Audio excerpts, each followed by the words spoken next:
How to sign up for Eventbrite. Hello everybody and welcome back to our channel. So let's get started without any further ado.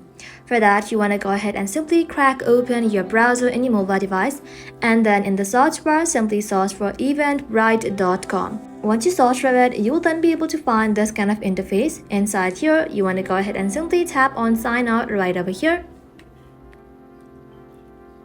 And then you can go ahead and choose your method, either your email address, Apple ID, or Google or Facebook.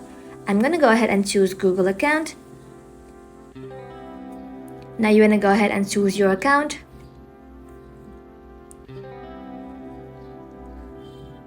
And then tap on continue.